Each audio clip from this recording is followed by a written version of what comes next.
Yo! So, in this video, I'm going to be discussing psychedelic myths and debunking them one by one, 5 to be exact. Before I go on, I'm very well aware that PsychedSubstance literally just posted up a video on this exact same topic, about 10 hours ago to be exact, at this time of recording.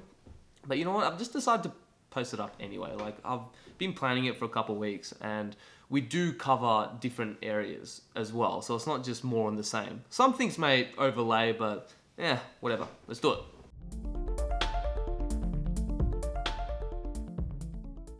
Man, this has got to be one of the biggest psychedelic myths out there. It's like classic propaganda, isn't it? It's the old, don't do psychedelic drugs, kids, they'll make you go crazy, you'll lose your mind, you'll lose sense of reality, you'll get flashbacks, you'll never be the same. Oh, and by the way, if you do touch these psychedelic drugs, we're going to throw you in a cage whether you like it or not. So yeah, man, this may sound crazy to most, especially because of like a lot of this deep-rooted conditioning that has been happening for many generations. But what if I told you that psychedelics have the capability to make you go sane in this insane world? You didn't think about that, did ya? What if I told you that psychedelics have been helping many people across the globe for thousands of years heal themselves, right? Facing their own inner demons and moving past them and becoming better, more positive people, and healing trauma and stuff like that. Psychedelics have been tremendous allies in my life, for sure. You know, they've helped me become more present in my everyday life. They've helped me to stop and smell the fucking roses, pretty much. And they've helped me to appreciate the little things in life whilst becoming aware of all the distractions which have been holding me back. They've helped me look at myself more honestly, analyzing my faults in this objective way that has allowed me to identify them and move past them, which has ultimately helped me grow as a human being. I mean, let's be honest here, most people completely bullshit themselves by just running away from all their issues. And I know this is just one testimonial, but this has helped thousands and thousands and thousands of people all across the world, which will tell you exactly the same thing what I'm telling you now. And you know what? If all these things make me crazy, then I guess I'm crazy. And whilst we're on the topic of crazy, what is crazy anyway? As the saying goes, to be sane in an insane world, one must appear to be insane. Like, the things that the average person would consider crazy is ironically crazy. Watching TV every single day, shoving your face with processed junk food, idolizing celebrities you've never even met, gossiping, being in this victim mode mentality, complaining about your life, hating your job, all these things is considered normal. But hey, God forbid if you do things like meditation or self-inquiry work, or you avoid television altogether and eat clean food, then all of a sudden you're considered crazy or weird or anything like that. It's fucking bizarre. Psychedelics are very good at defragmenting your mind and stripping away all this conditioning that has been imprinted onto us. So after a psychedelic experience, people tend to be more disconnected with a lot of these distractions, right, and facades that modern society has kind of shoved down our throat. People tend to be more connected with themselves after a psychedelic experience. They tend to have higher critical thinking skills, right? They start to question things a little bit more instead of being in this autopilot mode. And you know what? I think it's a safe bet to say that this is the real reason psychedelics are illegal, or at least on Schedule 1. I mean, come on, are you kidding me? Psychedelics are illegal not because a loving government is concerned that you may jump out of a third-story window. Psychedelics are illegal because they dissolve opinion structures and culturally laid down models of behavior and information processing. They open you up to the possibility that everything you know is wrong.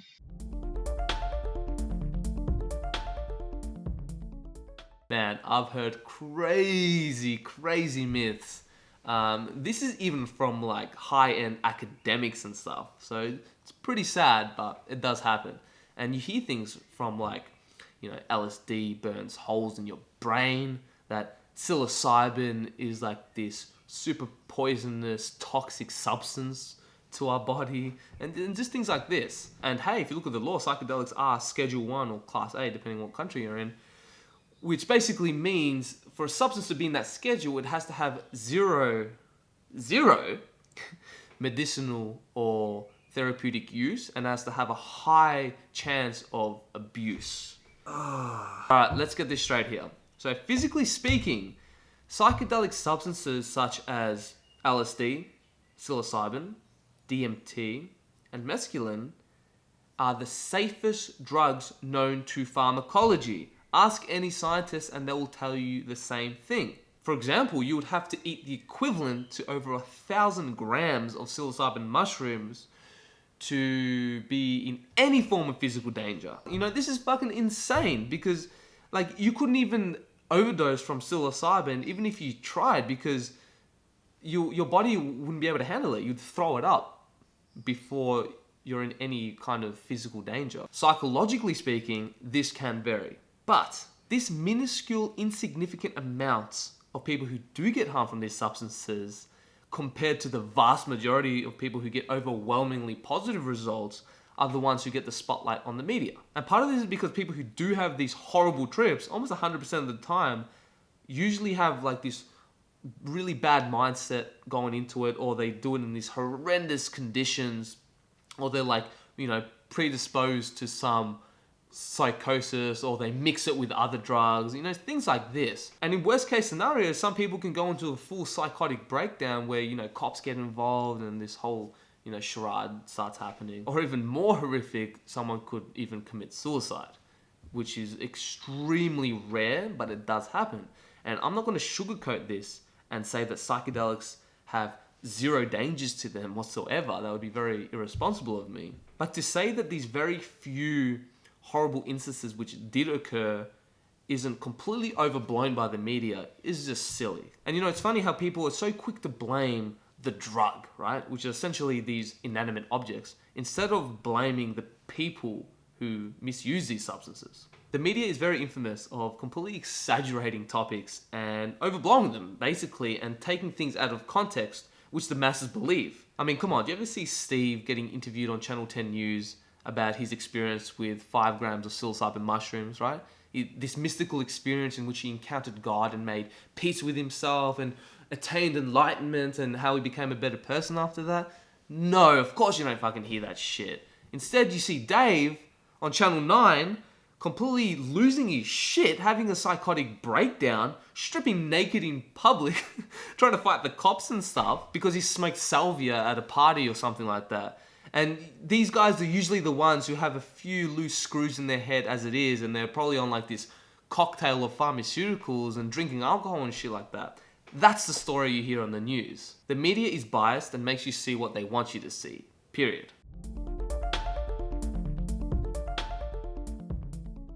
This is another very popular myth about psychedelics, and you know, it's just funny how people think that because you have a drug-induced experience, it somehow just, doesn't count, it's insignificant, you know, and they just brush it aside. And you know what, just before I go on, I do want to make it very clear that I'm not stating that these psychedelic hallucinations are necessarily like, you know, objective phenomenons or anything like that. I am very well aware that a lot of these phenomenons that we go through during a psychedelic experience are delusions and are hallucinations, which is fine. That's not the argument here. I just want to challenge the idea of what society deems as real, right? And point out the ridiculousness of these claims that people have that all these psychedelic experiences, like, you know, they're just completely insignificant. It doesn't count as a human experience because it's from a drug. We get told that these psychedelic hallucinations are not real, and these are just mere illusions, and that these psychedelic experiences are implanted by a foreign substance, when as a matter of fact, these psychedelic substances act as a catalyst in producing a human experience. Rick Doblin, founder of MAPS, has talked about this, and he's talked also about how psychedelics open you up to what's already inside you. Most classic psychedelics latch onto our serotonin receptors, which acts as keys, unlocking this chemical cocktail within our own neurochemistry. It gives us access to all the structures of our brain, which essentially helps us to open up to ourselves. So all these hallucinations that overlay this physical reality are projections of our own unconscious mind. Classic psychedelics such as LSD and psilocybin decrease the activity of our default mode network, which is essentially a brain filter that only allows us to perceive what's relevant to our survival. Otherwise, we would get way too overwhelmed and we wouldn't be able to function as a society. You know what I mean? Like, you wouldn't be able to cross the road or tie your shoelace or anything like that. So what this means is that psychedelics allows more layers of reality to enter our perception. They also create a hyper-connected brain, which means that more connections are being made between the conscious and the unconscious. So yeah, as you can see, psychedelics have a pretty profound effect on human consciousness, and in my opinion, it is the holy grail of psychology and psychiatry. It is like the microscope of biology or the telescope of astronomy. Sigmund Freud considered dreams to be the royal highway to the unconscious. And like Dr. Robin Harris says, if dreams are the royal highway to the unconscious, then psychedelics have to be the super freeway. And you know what, since we're on the topic of what's real anyway? It's like Morpheus from the Matrix says, right? How do you define real? If you're talking about what you can feel, what you can smell, what you can taste and see, then real is simply electrical signals interpreted by your brain. Sorry for my terrible Morpheus impersonation. But yeah, I was just reading this quote from Google. But it's true, man. Like, what the fuck is real? Reality is a subjective experience. And there is no distinction, at least by the mind, of internal reality and external reality. And you know what? Let's just pretend that these psychedelic experiences aren't real, whatever the fuck that means. The experience is still exactly the same. It doesn't matter whether you're just vividly imagining these experiences or whether they're actually happening in this objective reality. The experience is the same. Psychedelics will help you understand the nature of your own psyche better than anything else in this world, at least what I know of. They can still help you become a better person and make this world a more positive place. They can also be super effective at getting us practical, pragmatic results in our everyday life, which usually lasts long term as well. So if that's not real enough for you, then I think you need to redefine that word. And you know, it's funny because it's always these hardcore skeptics who are so against the psychedelic experience and they've never even had a psychedelic experience. So it's hilarious. So if you do get these really stubborn skeptics, challenge them to eat 5 grams of psilocybin mushrooms, you know, or challenge them to smoke DMT and then tell them to say that the experience isn't real. But you know what? Most won't because their belief systems are ideologically grounded. They would rather believe words on a paper than direct experience, which is a real shame, but oh well. Moving on.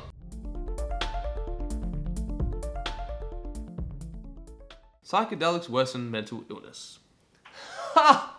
This is absolutely hilarious to me, and it dumbfounds me that this myth is still out there, especially because of all the scientific research that's been going on lately. But anyways, let's just entertain this myth.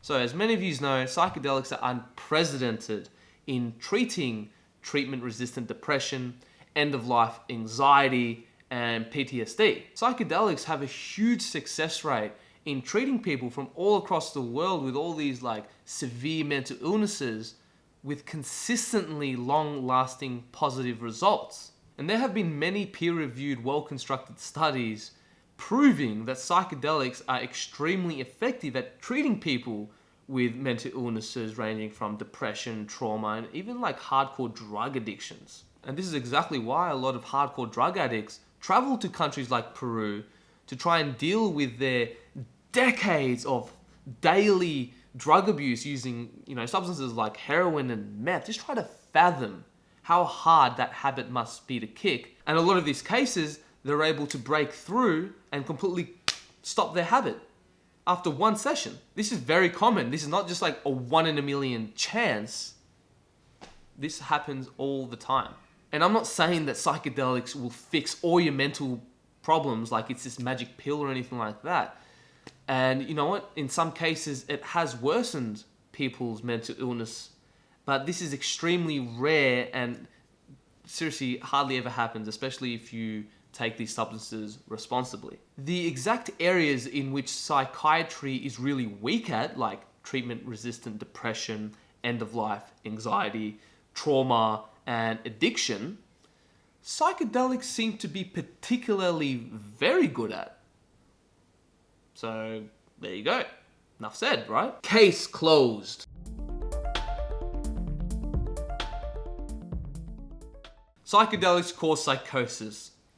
False. There is literally zero evidence that there is any link between psychedelics causing psychosis. They can induce psychosis if you're already predisposed to it and have a family history of it, but it will not create psychosis out of thin air. This is seriously completely false, and this has never happened, period. This is a very popular myth that has been spread that has steered away most people away from psychedelics. You know what? Your mate Tom here's here to set the record straight. And I guess the question is, like, how do you know if you are prone to psychosis? And this is a question that's no one knows, honestly. Which is why it's very important that if you are going to take that leap of faith and jump into the psychedelic experience, make sure you start off really, really low and work your way up. You don't want to be just jumping into like a boga or ayahuasca or 5 grams of psilocybin mushrooms, because if you are predisposed to psychosis, then that could just set you off. So just be careful. Start off low, and this will give you I guess a little bit of an understanding of how you would react to psychedelics. Just remember that these people who like really are prone to psychosis usually freak out from like a puff of weed. Okay, so yeah, just keep that in mind. Anyways, guys, that's it for today's video. I know that there are other psychedelic myths out there which I didn't cover, but you know what? I just wanted to keep it simple and just cover the basics. And you know what? Go check out PsychedSubstance's video on this exact topic where he does debunk 7 psychedelic myths, some of which I did not cover at all in this video, such as psychedelics causing flashbacks, which, spoiler alert, is bullshit. But yeah, hope you enjoyed this video, and if you did, don't forget to leave a like and share it with your friends, especially those who are skeptic on psychedelics or those who believe in any of these myths at all. And of course, for those who haven't already, please subscribe to this channel. I release content every week. And for those who've been supporting me on Patreon, you guys are absolute legends, and you really are encouraging me to continue making videos and making this channel more sustainable.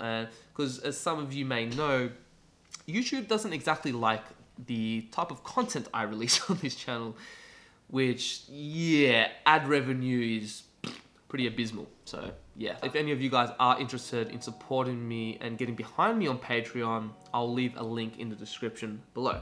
But that being said, that's it, guys. I hope you have an awesome day, and I'll catch you on the next video. Peace.